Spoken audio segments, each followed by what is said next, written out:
Vous connaîtrez la vérité, et la vérité vous affranchira, et si donc le Fils vous affranchit, vous serez réellement libre. Jean 8 versets 32, 36. Shalom à tous, que la paix et la grâce de notre Seigneur Jésus-Christ vous soient totalement multipliées. J'espère que vous allez bien et shalom à vous, ma sœur Nadia, comment vous allez? Shalom mon frère, shalom à tous, ça va bien par la grâce de Dieu. Amen, que le Seigneur soit loué. Voilà, nous sommes là une fois de plus pour continuer de parler sur ces grands thèmes, les 7 promesses faites aux vainqueurs de cette église de l'Apocalypse et les 4 fausses doctrines qui ont troublé ces 7 églises. Aujourd'hui, nous sommes dans notre 3e partie et étant de croyants que nous sommes, les rachetés que nous sommes appelés à connaître ces mystères parce que ça nous aidera à fermir notre foi et de ne pas être emporté à tout vent de doctrine, étant donné que nous sommes en train de vivre les moments de la séduction spirituelle. Et par là, je nous partage déjà la Bible. Prenez déjà nos stylos, prenez nos cahiers. Nous allons prendre déjà Apocalypse chapitre 2, le verset 1er jusqu'au verset 7. Et c'est là où nous trouvons la promesse qui a été faite à l'église de Éphèse. Nous sommes d'abord sur la promesse qui était faite à l'église de l'Éphèse. Je nous partage la Bible et nous avançons ensemble. Merci.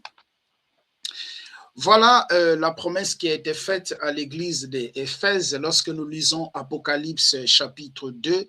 On va lire les versets 1er jusqu'au verset 7e. C'est là où nous trouvons la promesse qui a été faite à l'église de l'Éphèse. Je le sélectionne ici pour une meilleure visualisation.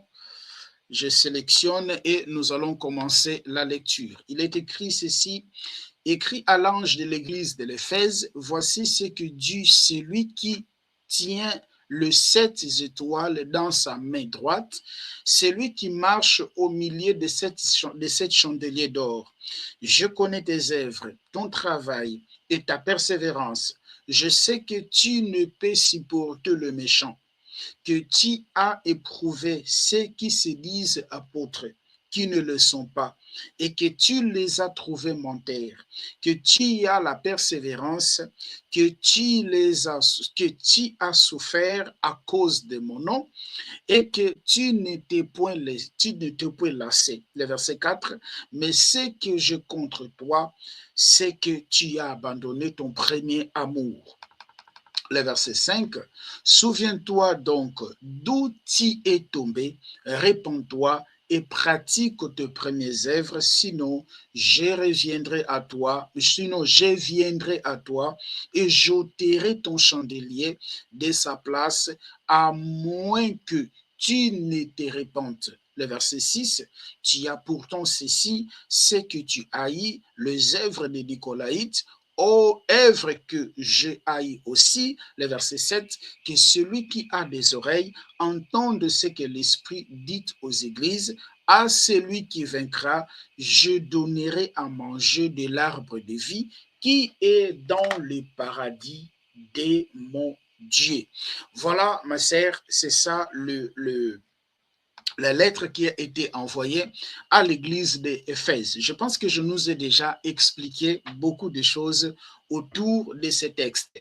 On a vu que l'église de l'Éphèse, c'était une église qui marchait dans la persévérance, c'était une église qui gardait la doctrine, ils étaient dans la sauvegarde de la doctrine, c'était une église même qui ne supportait pas les méchants, qui ne supportait pas les fausses doctrines, qui ne supportait pas les méchants, qui haïssait même la fausse doctrine des Nicolaïtes. Mais il y avait un problème avec cette église d'Éphèse. Le problème était que l'église d'Éphèse avait perdu l'amour. Ils n'avaient plus l'amour, ils avaient perdu l'amour. Et le Seigneur va leur demander à la repentance, le Seigneur va leur demander de se repentir et de pratiquer leur premier amour. Et c'est là où nous avons pris des textes grecs. On a vu que l'expression amour utilisée dans ces contextes, dans ces textes, c'est agapé, qui veut justement dire la charité. Donc c'est une église qui n'avait plus la charité. Et on a développer beaucoup de choses autour. Et la promesse qui était faite à cette église d'Éphèse était que à celui qui vaincra, je lui donnerai à manger de l'arbre de vie dans le paradis de mon Dieu. Donc, dans la vidéo deuxième, je commençais d'abord à nous expliquer ce que signifie donner à manger l'arbre de vie. Or, qui a le pouvoir de donner à manger l'arbre de vie? Ou qui avait promis qu'il le donnera à manger l'arbre de vie? C'est le Seigneur Jésus-Christ. Je nous ai démontré tant de choses et je ne vais plus revenir.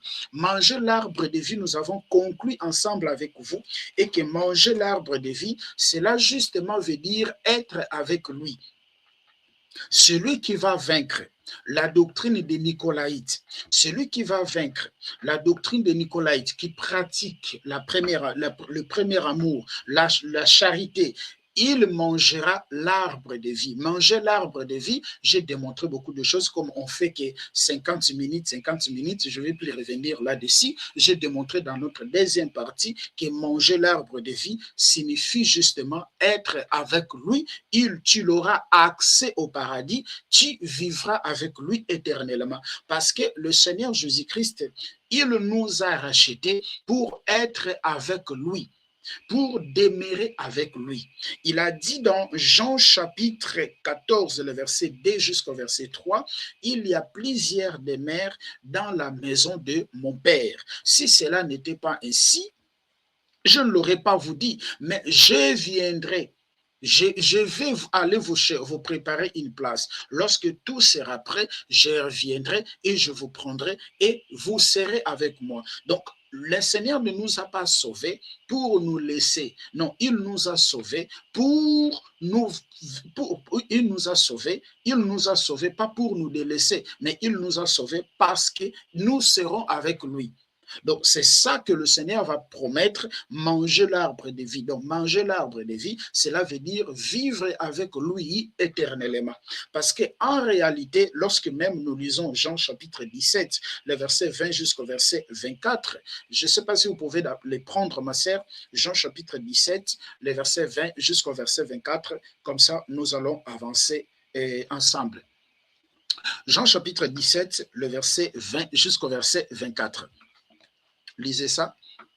Je ne prie pas pour eux seulement, mais encore pour ceux qui croiront en moi à travers leurs paroles, afin que tous soient un comme toi, Père, tu es en moi, et comme je suis en toi, afin que aussi soient un en nous pour que le monde croit que tu m'as envoyé.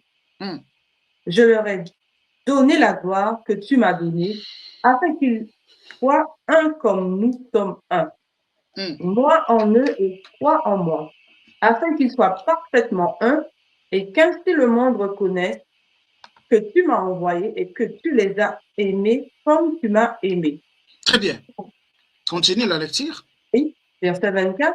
Père, je veux que là où je suis, ceux que tu m'as donnés soient aussi avec moi, afin qu'ils contemplent ma gloire, la gloire que tu m'as donnée, parce que tu m'as aimé avant la création du monde. Jésus va dire, Père, je vais aussi. Ça, ce sont des langages. Ce sont des langages dans la divinité de Jésus. On est en train d'expliquer. Jésus va dire que Père, là où je vais, que là où je suis, ce que tu m'as donné soit aussi. Afin qu'il contemple la gloire que tu m'as donnée avant la fondation du monde. Voilà. Donc, c'est ça que vous venez de lire, de Jean chapitre 17, que vous venez de lire. Vous avez commencé la lecture à partir de son verset 20, où Jésus dit, « Afin que tout soit un comme toi, Père, et tu es en moi, et moi, comme je suis en toi, afin qu'eux aussi soient un comme un en nous, pour que le monde croie que tu m'as envoyé, et je les ai donné la gloire que tu m'as donnée avant que le monde fît comme nous sommes un, moi en eux et toi en moi, afin qu'ils voient parfaitement, afin qu'ils soient parfaitement un, qu'ainsi le monde connaissent que tu m'as envoyé. Il y a un verset que vous avez lu, que là où je suis, qu'il soit aussi. Je pense que c'est le verset 24. Là, oui. Le verset 24. Là où je suis, ce que tu m'as donné. Ah, voilà, c'est le verset 24. Donc, je sélectionne le verset 24.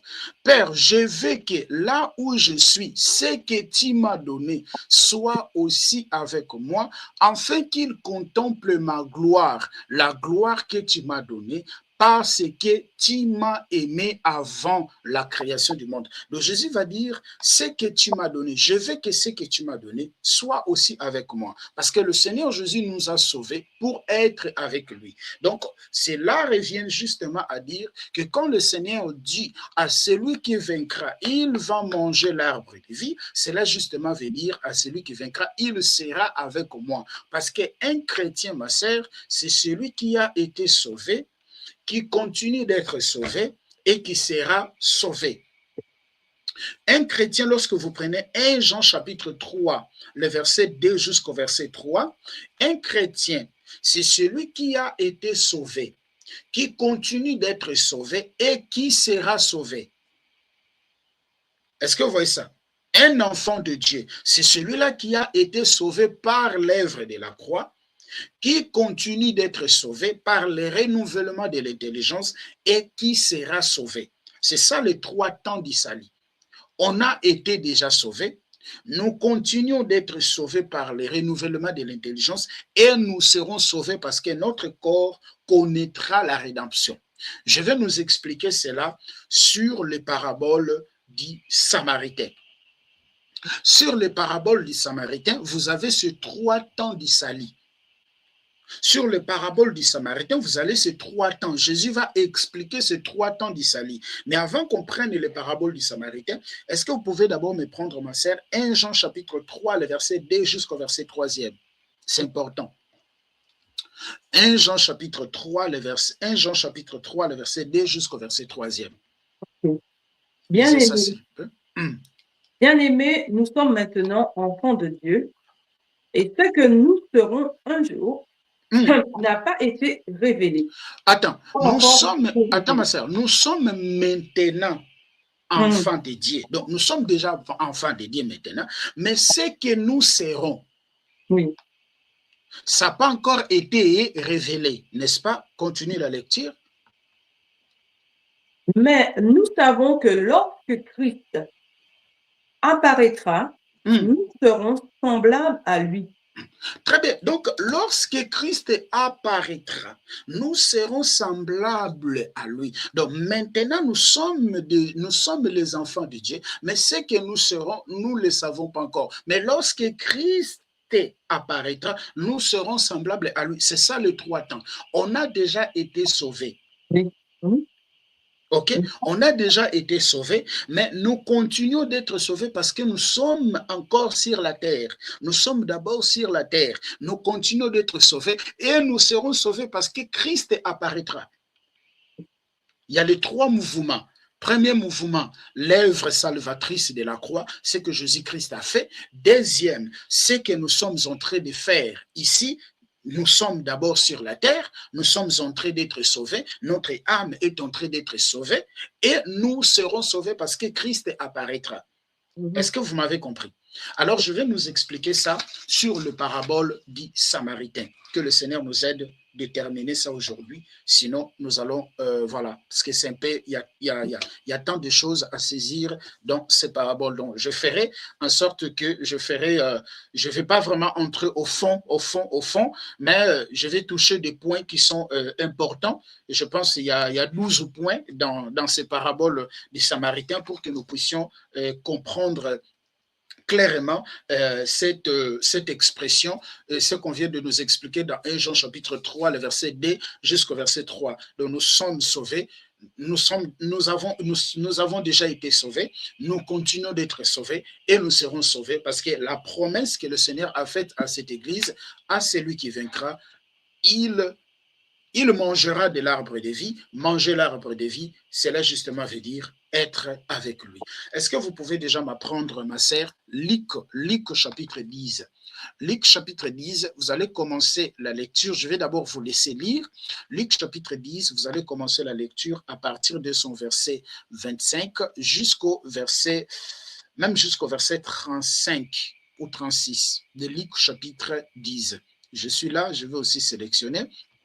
Comme ça, on va te suivre ensemble dans la lecture.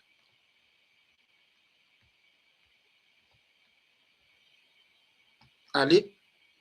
25, hein? Oui, commence au verset 25.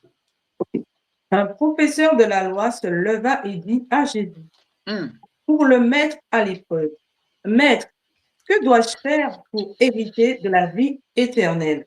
Très bien. Donc, la question était, Maître, que dois-je faire pour hériter la vie éternelle? Donc, les docteurs qui s'éleva pour poser la question à Jésus, son souci était de savoir qu'est-ce qu'il peut faire pour hériter la vie éternelle. On est d'accord. Continuez la lecture. Jésus lui dit, qu'est-il écrit dans la loi? Très bien. Qui lit-il? Il répondit, tu aimeras le Seigneur ton Dieu de tout ton cœur, de toute ton âme, de toute ta force et de toute ta pensée, et ton prochain comme toi-même. Très bien. Tu as bien répondu. Lui dit Jésus, fais cela et tu vivras. Mais lui, voulant se justifier, dit à Jésus, et qui est mon prochain? Jésus reprit la parole et dit, un homme descendait de Jérusalem à Jéricho. Il tomba entre les mains de brigands qui le dépouillèrent, le rouèrent de coups et s'en allèrent en le laissant à moitié mort. Très bien. Un prêtre qui par hasard descendait par le même chemin vit cet homme et passa à distance. Très bien. De même aussi, un Lévite arriva à cet endroit, il le vit et passa à distance.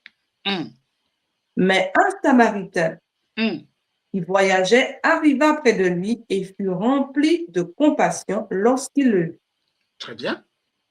Il s'approcha et banda ses plaies en y versant de l'huile et du vin. Puis il le mit sur sa propre monture, le conduisit dans une auberge et prit soin de lui. Le lendemain, à son départ, il sortit 2 pièces d'argent, les donna à l'aubergiste et dit, prends soin de lui et ce que tu dépenseras en plus, je te le rendrai à mon retour. Amen, ma sœur. Voilà. Donc, ici, on a les paraboles des Samaritains. Oui. Il y a un homme qui a posé la question à Jésus, que dois-je faire pour avoir la vie éternelle? Jésus va lui remettre, va lui amener dans la loi. Que dit la loi? Et l'homme aussi va répondre ce que dit la loi. Tu aimeras Dieu de ton prochain et tout, de tout ton cœur. Et Jésus m'a dit, mais c'est bon. Mais la réponse que Jésus avait dit, ou la réponse que Jésus avait donnée à cet homme-là, Jésus avait compris qu'il n'avait pas compris. Et comme Jésus maintenant avait l'habitude de parler en parabole, Jésus va prendre cette parabole-là, va utiliser ces paraboles, va annoncer, pardon, je dirais bien, les paraboles du Samaritain. Mais dans les paraboles du Samaritain, Jésus va présenter un homme qui quittait Jérusalem qui quittait Jérusalem vers Jéricho. Et dans le chemin, cet homme-là a croisé les brigands. Et cet homme a été battu de coups. Cet homme est resté à demi-mort. Mais qu'est-ce que Jésus va dire? Il y a eu le sacrificateur qui passait sur ce chemin-là. Le sacrificateur n'a pas pu secourir cet homme. Mais Jésus va ajouter encore, il y a encore les Lévites qui est passé sur ce chemin-là. Le Lévite n'a pas pu secourir cet homme. Mais il y a un Samaritain qui voyageait, ok? Qui voyageait. il arriva, il trouva cet homme. Qu'est-ce que le Samaritain va faire? Le Samaritain va secourir cet homme. Mais qu'est-ce qu'on nous dit? Le Samaritain était émis de compassion. Donc c'est la compassion des Samaritains qui a fait qu'il puisse secourir cet homme. Suivez très bien. Le Samaritain a été émis de compassion. Et le Samaritain va secourir cet homme. Mais en le secourant, le Samaritain va donner, Jésus va donner des détails. Jésus va expliquer que, en le secourant, il va prendre le vin et l'huile. Il va mettre sur ce plaie. Il banda ses plaies. Mais il ne lui a laissé pas seulement ainsi. Il lui a mis sur sa monture. Il lui a conduit jusqu'à dans une auberge ou hôtellerie.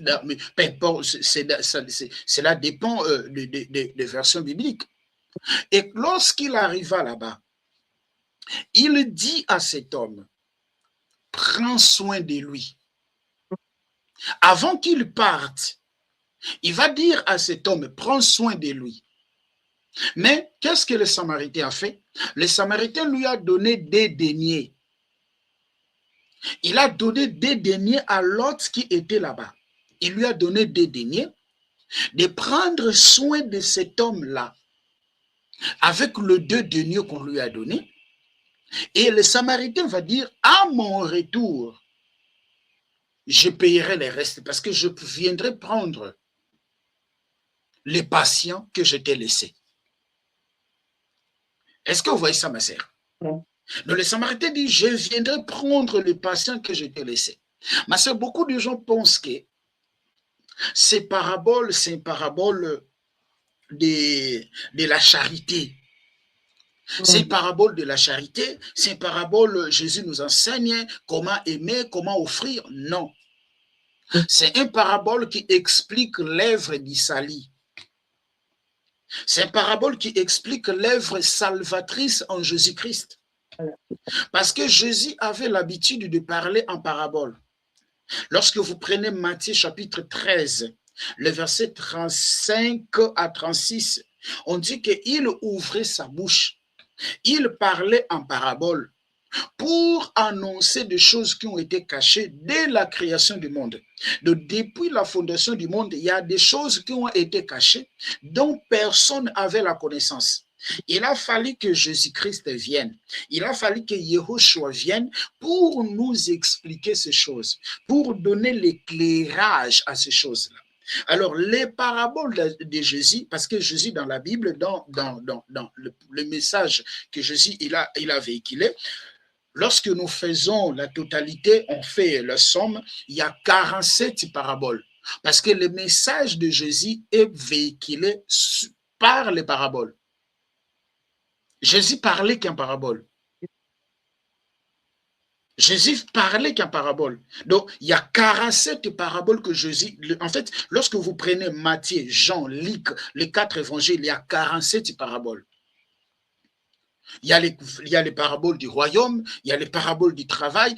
En fait, un jour, le Seigneur nous fera grâce, on parlera de ces paraboles.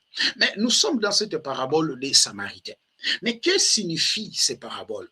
Qu'est-ce qu'on peut apprendre dans cette parabole? Qu'est-ce que le Seigneur voulait enseigner? Quel est le message que le Seigneur voulait transmettre, parvenir à travers cette parabole? Parce que c'était pas ça que la question, c'était pas ça que l'homme qui lui a posé la question, c'est pas ça qu'il voulait savoir. L'homme voulait savoir les royaumes des cieux. Qu'est-ce que je dois faire pour avoir la vie éternelle? Bon, si l'homme l'avait déjà répondu, qu'il faut pratiquer la loi, obéir à la loi, et aimer Dieu à la première place de tout ton cœur, de toute ton âme. Mais Jésus avait compris que non, c'est pas ça en fait. Mais il y a d'autres choses. Et Jésus maintenant va expliquer cela en parabole. Est-ce que vous voyez ça? Va expliquer cela en parabole. Bon, prenons d'abord les Samaritains ici, qui quittaient de Jérusalem vers Jéricho. Ici, c'est le parabole. Ce n'est pas quelque chose qui est réel. Est-ce que vous voyez ça? Ce n'est pas une réalité.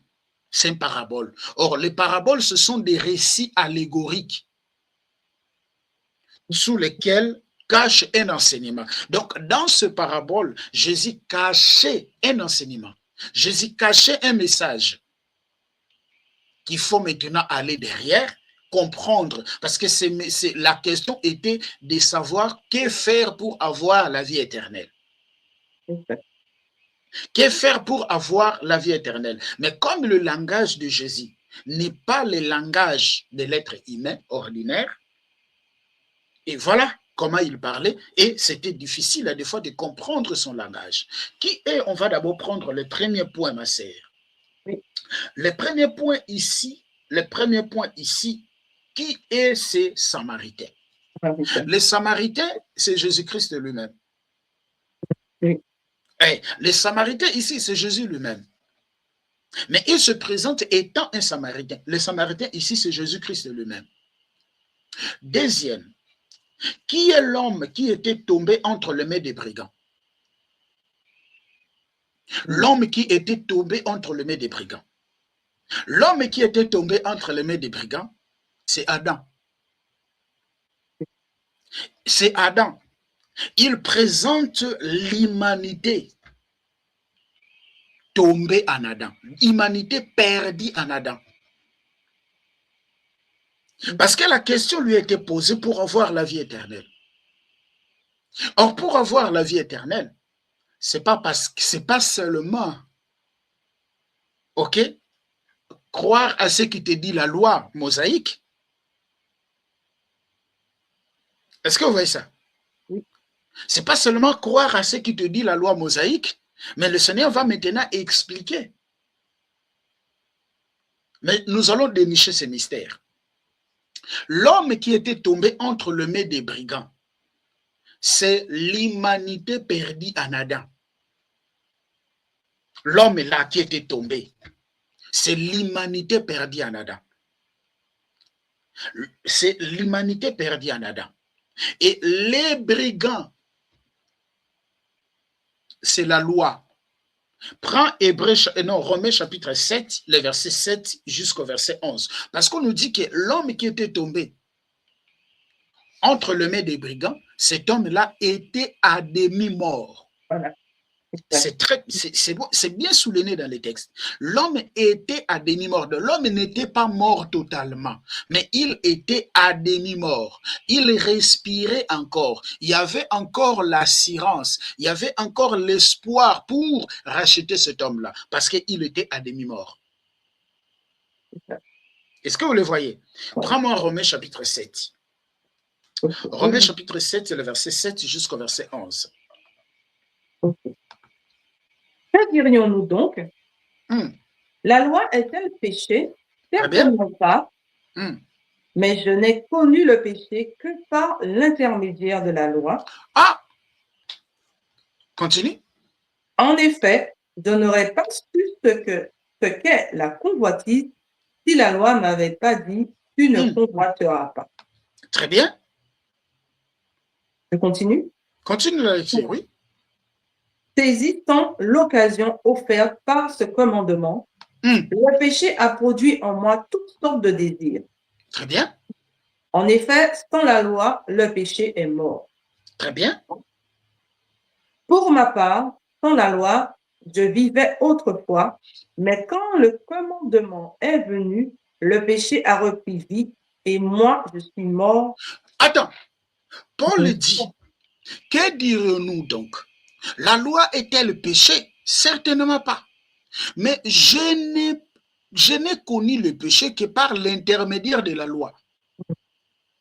Ici, Paul se met à la place d'Adam. Il est en train de parler de ce qui s'est passé dans le jardin d'Éden. C'est ça que Paul explique ici dans Romains chapitre 7. Il explique ce qui s'est passé dans le jardin d'Éden. Mais il se met à la place d'Adam. Parce qu'il dit, que dirions-nous donc? La loi est-elle péché? Vous verrez que Paul ne parle pas du péché au pluriel. Il parle du péché au singulier. Le péché sans S. Voilà, c'est ça. Est-ce que vous voyez ça? Il dit certainement pas. Mais je connais les péchés, toujours au singulier, que par l'intermédiaire de la loi. En effet, je n'aurais pas si ce qui est la convoitise si la loi n'avait pas dit « tu ne convoiteras pas ». Le verset 8, saisissant l'occasion offerte par ces commandements, les péchés, toujours au singulier, a produit en moi toutes sortes de désirs. En effet, sans la loi, le péché est mort. Pour ma part, le verset 9, sans la loi, je vivais. Sans la loi, je vivais autrefois. Mais quand le commandement est venu, le péché a pris vie et moi, je suis mort. C'est un langage. Paul dit, sans la loi, je vivais autrefois. Mais quand le péché, quand la loi est venue, le commandement est venu, le péché a pris vie. Et moi, Paul, je suis mort. Mais est-ce que quand Paul parlait, il était mort même, mort physiquement? Mais quelle mort Paul parlait-il ici? Parce que lui-même aussi, Paul qui a déclaré dans Galates chapitre 2, le verset 20, « Je suis mort avec Christ. Ce n'est plus moi qui vis, c'est Christ qui vit en moi. » Donc il se déclare étant vivant en Christ. Mais comment encore il va encore dire que le péché a pris place en lui et il est mort? Ici, Paul ne parle pas de lui-même. Paul ne parle pas de lui-même, mais il est en train de révéler ce qui s'est passé dans le jardin d'Éden. Séparation. Comment, pardon ma sœur? La séparation. Très bien. Il est en train d'expliquer la séparation de l'homme avec Dieu à travers le péché. Voilà. Parce que c'est ce péché-là qui a fait que l'homme soit mort. Exact. C'est ce péché-là que que Jésus va appeler les brigands. C'est cette loi que Jésus-Christ va appeler les brigands qui a tabassé l'homme, qui a bâti l'homme, qui a laissé l'homme à demi-mort. Parce que Paul dit que je suis mort. Et il s'est trouvé que les commandements, le verset 10, il s'est trouvé que les commandements qui devaient conduire à la vie m'a conduit à la mort. Est-ce que vous voyez ça? Donc, les commandements qui devaient me conduire à la vie, cet commandement m'a conduit à la mort. Voilà. Mais quelle mort parle-t-il ici? Paul ne parle pas de la mort physique. Paul parle de la mort spirituelle qu'avait connue Adam. Exact. C'est pourquoi dans le parabole du Samaritain, on nous dit que l'homme qui a été bâti, l'homme qui a reçu des coups, il était à demi-mort. Parce que Adam, après sa chute, il était à demi-mort. Il y a une partie d'Adam qui était mort et autre partie d'Adam vivait. Exactement. Le verset 11, en effet, les péchés saisissant l'occasion offerte par les commandements au Père par la loi m'a trompé et par lui m'a donné la mort. Est-ce que vous voyez ça? Il dit que les péchés a saisi l'occasion donnée par la loi. Par elle, je suis saisi. Et par elle, je suis mort. Est-ce que vous pouvez me prendre 1 Timothée chapitre 5, le verset 6? Parce qu'on nous dit que Jésus va dire dans le parabole que l'homme était à demi-mort. L'homme était à demi-mort. Prends-moi 1 Timothée 5, verset 6, ma sœur, s'il te plaît.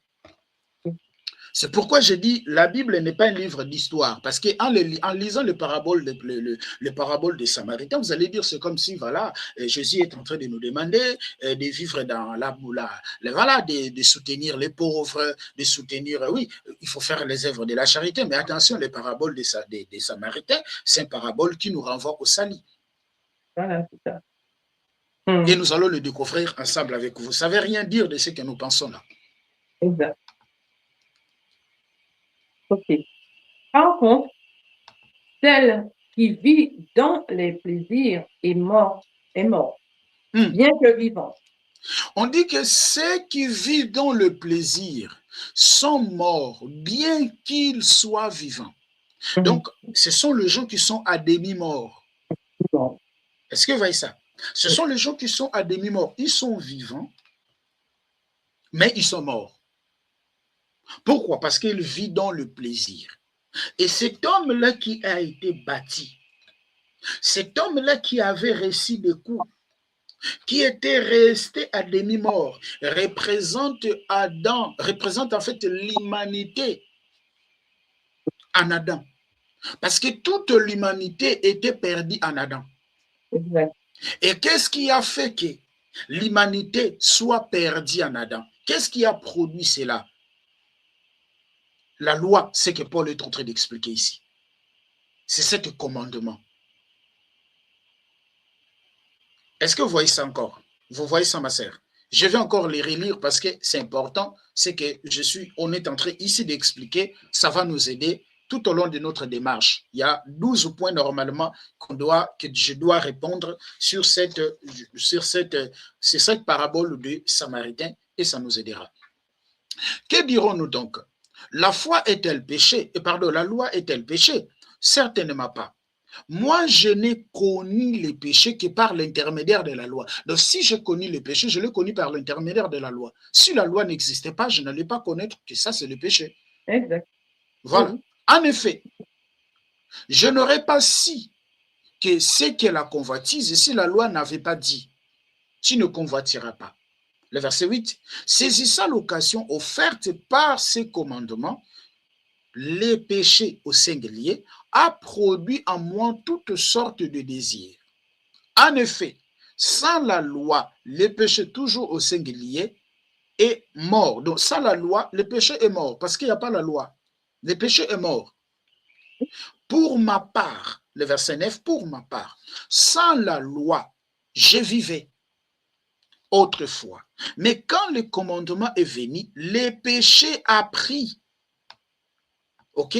Le péché a pris vie. Et moi, je suis mort. Il s'est trouvé que le commandement qui devait conduire à la vie m'a conduit à la mort. En effet, le péché saisissant l'occasion offerte par le commandement m'a trompé et par lui m'a donné la mort. Donc Paul explique les conditions d'Adam, explique ce qui s'est passé dans le jardin d'Éden, ce que Adam avait subi. Exact. Et c'est cet homme-là que Jésus parle, qui a été frappé par les brigands, qui a été frappé par les brigands, qui est resté à demi-mort. Mais regardez ce que Jésus va expliquer encore. Dans le parabole toujours des Samaritains, regardez ce que Jésus va expliquer.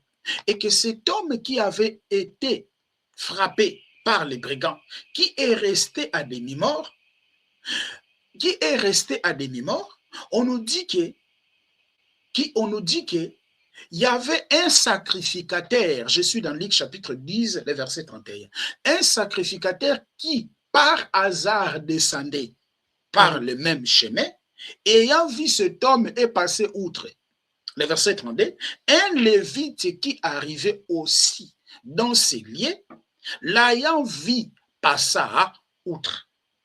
Le Seigneur va présenter sacrificateur et lévite qui passaient sur le même chemin, qu'ils étaient sur le même chemin où l'homme était frappé, où l'homme était laissé à demi-mort. Mais les sacrificateurs ont passé, les lévites ont passé. Cela, Jésus voulait dire quoi? Ça signifie quoi en fait? Parce que c'est une parabole qui cache une vérité, qui cache un enseignement. Jésus va dire les sacrificateurs passaient sur le même chemin. Les lévites aussi passaient sur le même chemin, mais les sacrificateurs n'osaient même pas de regarder, n'osaient même pas de secourir cet homme. Cela veut dire quoi? Est-ce que la loi, les sacrificateurs, étaient-ils interdits de ne pas venir à l'aide de quelqu'un qui souffre? Non, mais c'est un langage. Lorsque Jésus parle des sacrificateurs, Jésus parle des Lévites. Jésus nous renvoie à la loi de Moïse. Parce que sacrificateur lévite, tu ne peux pas être sacrificateur si tu n'es pas issu de la famille de Lévi. Tu ne peux pas être Lévi si tu n'es pas sorti de cette famille. Est-ce que vous voyez ça? Or, Moïse également vient de là. Moïse également vient de là. Donc, quand Jésus dit les sacrificateurs avaient passé outre, les Lévites aussi avaient passé outre, Jésus est en train de parler de la loi mosaïque. Exactement. Jésus est en train de parler de la régime mosaïque qui était incapable de secourir l'homme dans sa chute. Je vais nous le prouver rapidement. Lévitique chapitre 21, le verset 1 jusqu'au verset 3. Vous verrez que c'est voilà, les sacrificateurs et les Lévites. Jésus nous renvoie à la loi mosaïque qui était incapable, malgré son efficacité, malgré ses sacrifices, malgré tout, la loi là était incapable de ramener l'homme à la perfection, de sauver l'homme qui était frappé par les brigands, l'homme qui est resté à demi-mort. Prends-moi Lévitique chapitre 21, le verset 1 jusqu'au verset 3e.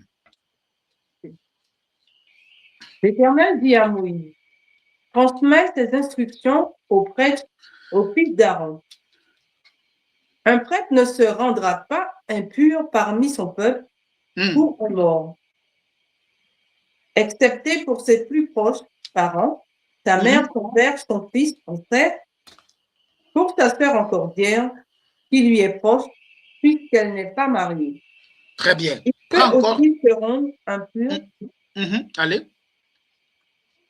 Il peut aussi se rendre impur. Très bien. Chef parmi son peuple, il ne se rendra pas impur, il se profanerait. Très bien. Prends encore Psaume chapitre 38, c'est le verset 12.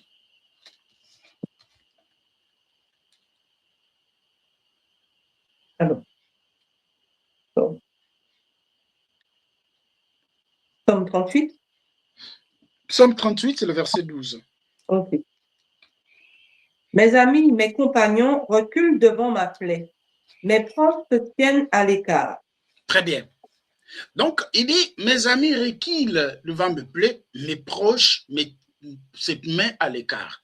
Vous verrez que dans Lévitique, vous venez de dire, il y avait une loi que Moïse avait donnée, qu'on ne pouvait pas s'approcher devant celui qui a le plus. Est-ce que vous voyez ça, la loi? Lévitique chapitre 21, le verset 1 jusqu'au verset 3.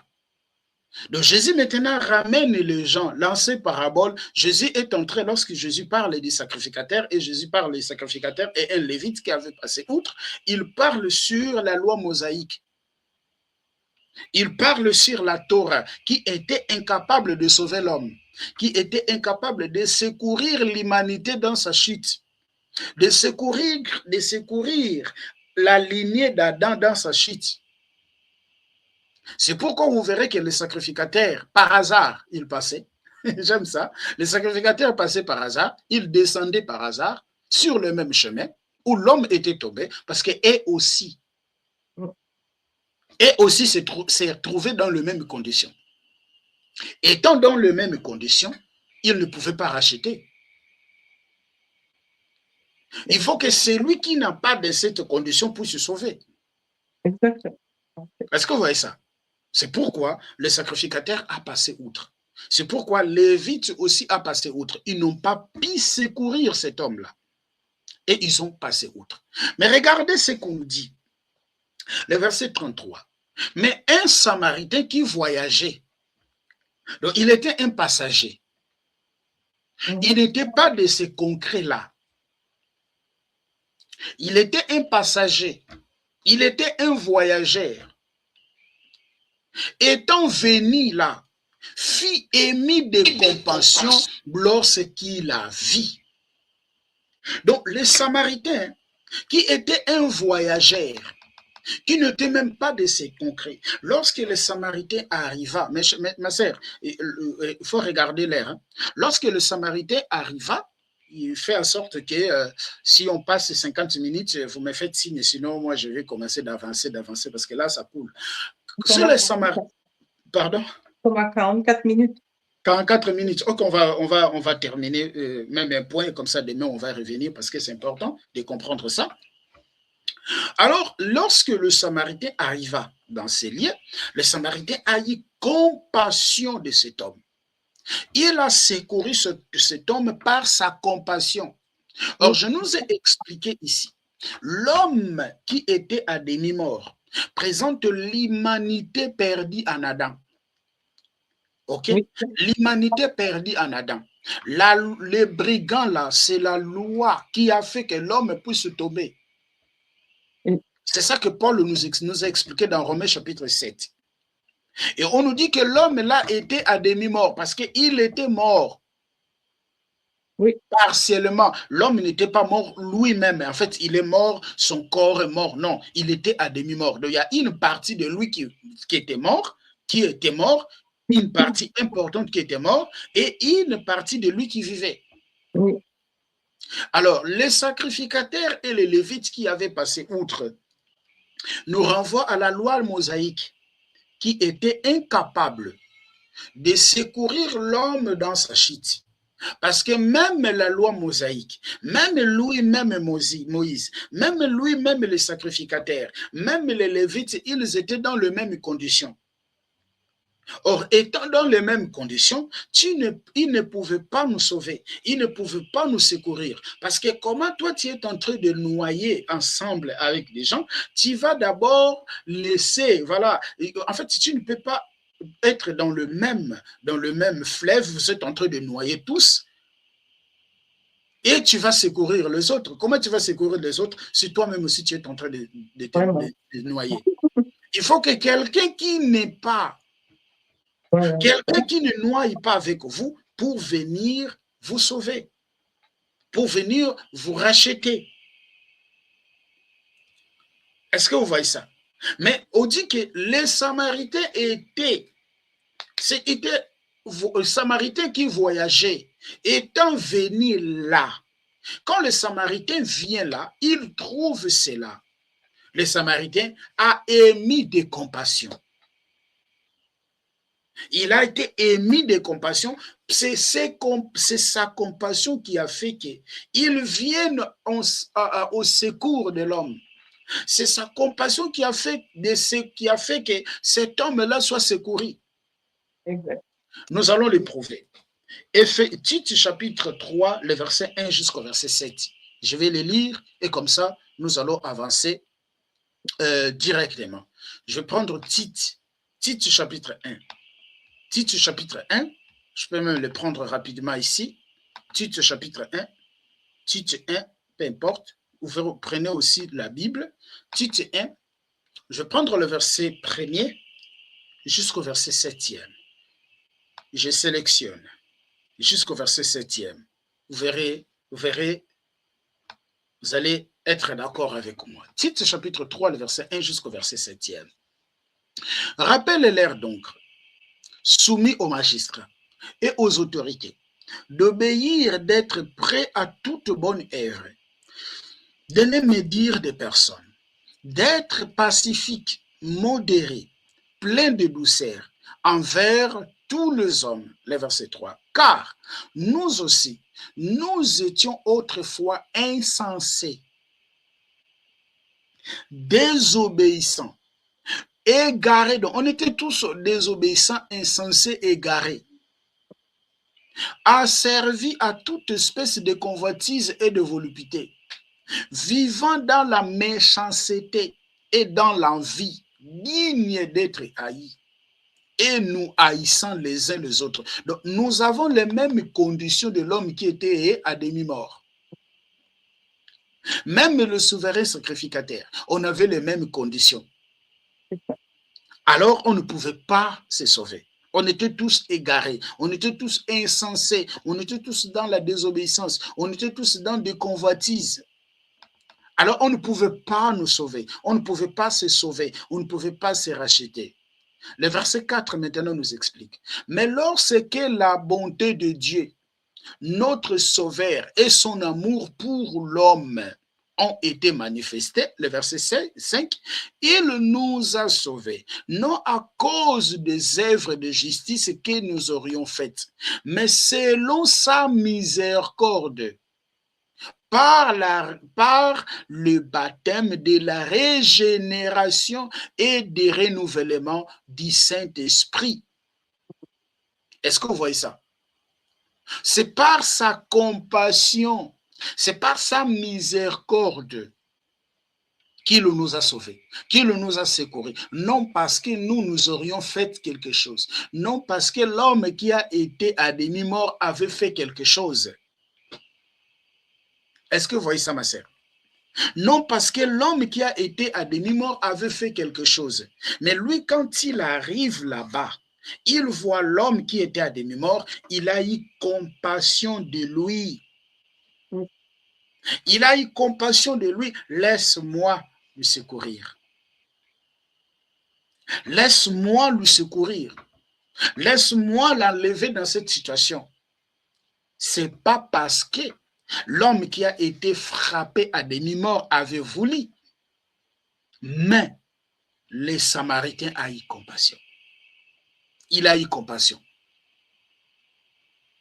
Mais selon sa miséricorde, par le baptême de la régénération et renouvellement du Saint-Esprit, qu'il a répandu sur nous avec abondance par Jésus-Christ, notre Sauveur, afin que, justifiés par sa grâce, nous devenions espérance, héritiers de la vie éternelle. Est-ce que vous voyez ça? Justifiés par sa grâce, nous devenons héritiers de la vie éternelle. Est-ce que vous voyez ça, ma sœur? La compassion que le Samaritain a eue pour secourir cet homme. Ce n'était pas la mauvaise foi des sacrificateurs. Ce n'était pas la mauvaise foi des Lévites, parce qu'ils étaient dans les mêmes conditions avec l'homme qui a été frappé à demi-mort. Ils étaient dans les mêmes conditions avec l'homme qui a été frappé à demi-mort. Alors, regardez, en continuant la lecture, dans le verset 34, on dit, il approcha. Qui approcha? Les Samaritains. Il approcha pourquoi? Parce qu'il a eu miséricorde. Et banda sa pleu. Banda ses pleux. Vous verrez maintenant, ici, on nous parle de pleu au pluriel. Oui, c'est ça. OK? On nous parle de pleu au pluriel. Mais lorsque Paul nous parle là-bas, nous explique la position adamique, Paul ne nous parle pas au pluriel, Paul parle au singulier. C'est important. Je sais là où je vais en venir. Paul parle au singulier. Mais quand Jésus vient maintenant de parler sur les paraboles, ces paraboles-là, Jésus va utiliser le pleu au pluriel. Une question. Parce qu'il arrive là, on dit il abandonne ses plaies. Je ne vais pas d'abord voir Asie versant l'huile et le vin et du vin. Je vais d'abord parler le pleu. Qui représente le pleu, ma sœur? Est-ce qu'on aura le pleu? Qui représente le pleu? Qui représente le pleu? Lorsque nous prenons Jérémie chapitre 30, les versets 12 jusqu'au verset 15. Est-ce qu'on peut les prendre? On va seulement les prendre rapidement, mais je ne crois pas qu'on va pouvoir terminer, parce qu'on doit, à cause du temps, ou soit On le prend des mains, ok? On le prend des mains. Donc, on va seulement lire comme ça, demain on va expliquer, c'est mieux. Jérémie, on va prendre Jérémie. Jérémie chapitre 30. Ouais, c'est Jérémie chapitre 30. Ah non, là je suis dans Ézéchiel. Jérémie. Ah ben, où est Jérémie? Où est passé Jérémie? Jérémie, ça doit être là, Isaïe. Voilà, Jérémie. Jérémie 30. Je vais commencer la lecture à partir de son verset 12. Regardez, jusqu'au verset 12 jusqu'au verset 15. Regarde ma sœur. On dit ceci. Ainsi parle l'Éternel. Ta blessure est grave. Ta plaie est douloureuse. Nul ne défend ta cause pour bander ta plaie. Tu n'as ni remède, ni moyen de guérison. Le verset 14. Tous ceux qui t'aimaient t'oublier, aucun ne prend souci de toi, car je t'ai frappé comme frappe un ennemi. Je t'ai châtié avec violence à cause de la multitude de tes iniquités. Du grand nombre de tes péchés, pourquoi te plaindre de ta blessure, de la douleur que cause ton mal? Que cause ton mal? C'est à cause des multitudes de l'iniquité, du grand nombre de tes péchés que je t'ai fait souffrir ces choses. Donc, d'après Jérémie, chapitre 30, les versets 12 jusqu'au verset 15, les plaies nous parlent du péché. Les plaies, c'est le péché. Mais quand le Samaritain arrivait là-bas, on dit que le Samaritain bandant ses plaies. Les Samaritains bandant ses plaies. Les plaies, c'est le péché. On peut aussi lire Michée chapitre 1, le verset 7 jusqu'au verset 9e. Michée chapitre 7. Ben là, je ne saurais pas. Michée chapitre 7.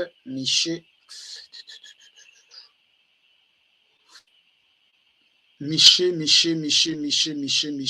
doit être là. Michée doit être là. Je peux lire. Là. Pardon? J'ai dit, je peux lire, j'ai trouvé. Ah, si vous avez trouvé, lisez ça. C'est mieux, alors, lisez. Michée 7. Oui, Michée chapitre 1, le verset 7 et 9. Michée 1, 7 et 9.